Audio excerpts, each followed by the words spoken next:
Hello, I'm Dan Rabe, and I'd like to show off some of my video work that I've done with Weber State University in the past 3 semesters. I've got hard news and soft news, sports, entertainment, so take a look and enjoy. Urban chickens have gained popularity in the past few years because of unpredictable food prices and the ongoing economic recession. Janine Hill of West Point appreciates the security of having homegrown food. That I can fend for myself and I don't need to rely on grocery stores. If I had to, we'd be fine. Urban chickens have many benefits. Chickens eat kitchen scraps and eat insects in the yard. The eggs are a great source of protein.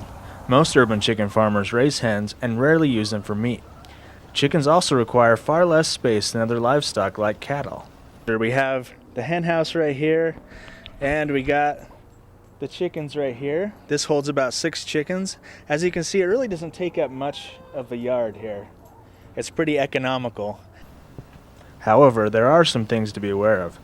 Chickens will not lay eggs if there isn't enough light. Chickens also have a pecking order and can brutally fight with each other. Celeste Christensen installed perches in the cage to separate her fighting chickens. In fact, it was one of the main reasons she got rid of them.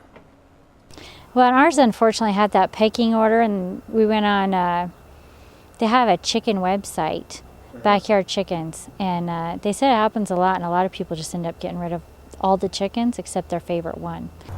Many cities have strict rules for chickens. Residents are only allowed a certain number of chickens, and there cannot be roosters. Oh, I think it should be legal. I just think you have to be careful with the roosters. We had a time where there were 3 roosters in our neighborhood, and every morning they woke us up.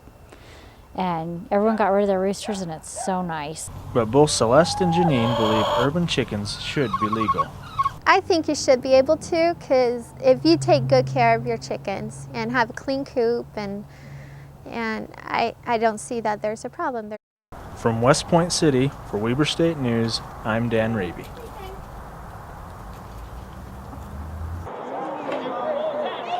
It was a beautiful day in Woods Cross for some semi-pro football action. The game was between 2 big rivals, the Davis Vipers and the Utah Renegades. It was a slow first half until quarterback Jed Graves threw a Hail Mary pass and connected with Damon Greenberry in the end zone.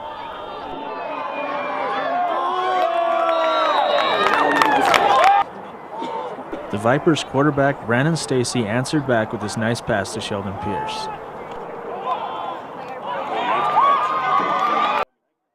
But their momentum was taken away when Victor Jackson intercepted the ball and ran it to the 30-yard line. Outside!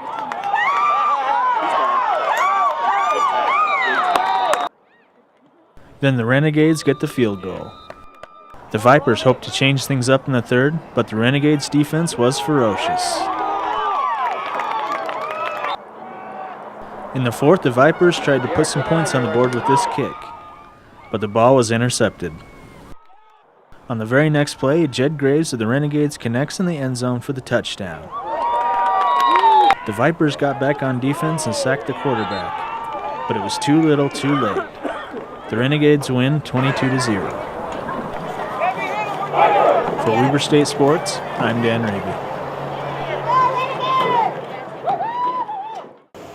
When you see this cop car in your rearview mirror, you better think twice, because it could be Weber County's new high-tech cop car. The car has several mounted cameras on the top. It will show and scan the license plate of each car that passes. It can easily scan 1,000 license plates an hour. The system is equipped to check Utah plates. It can also connect to a nationwide stolen vehicle database.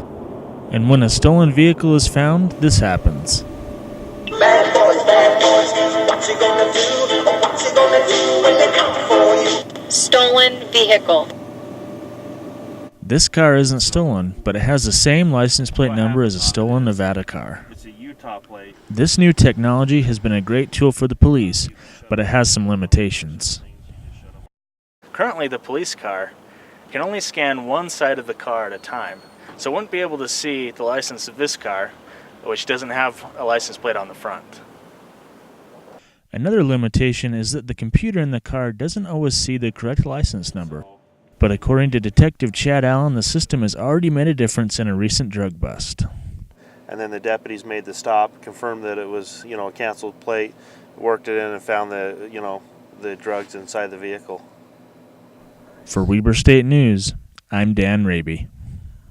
Hello, this is Dan Rabe from Weber State Tech, and today I have a nice DIY project. We're going to make iPod speakers out of plastic cups, iPod earbuds, and toothpicks. So let's do it. First of all, I'd like to thank Jackson West at lifehacker.com for this idea. First, you want to get a pair of earbuds, just your plain old iPod earbuds. You want to grab 2 toothpicks. You're going to need 4 paper or plastic cups. It doesn't really matter what kind you have.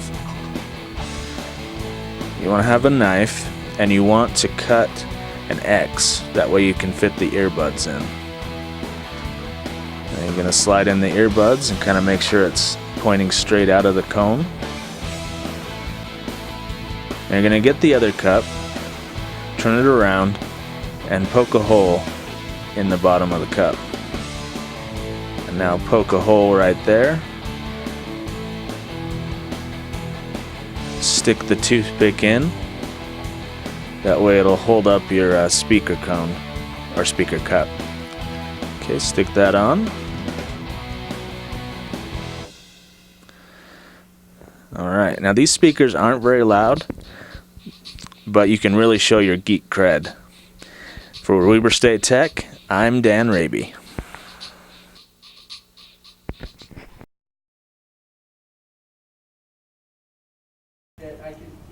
The class is called Your Life in Medicine. It's taught by local medical doctors who impart their wisdom from years in the field. The class focuses on the working lives of doctors, how they work, issues they face, and how they balance work and family. The class is taught by working physicians in many different fields. Dr. Robert Mosinger is an ear, nose, and throat surgeon. He is one of those doctors.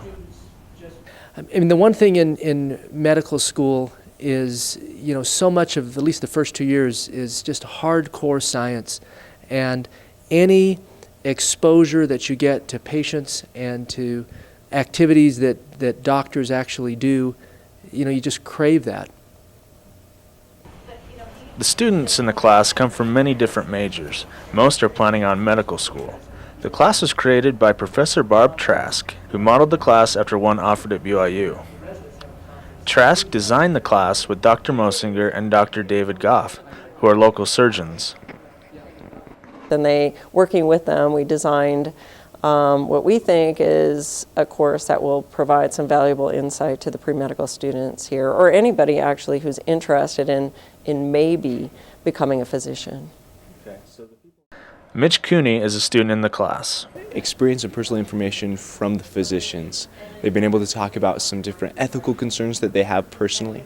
Today's lesson was on how many hours per week they spend working, and just a breakdown of what those hours entail. For Weber State News, I'm Dan Rabe.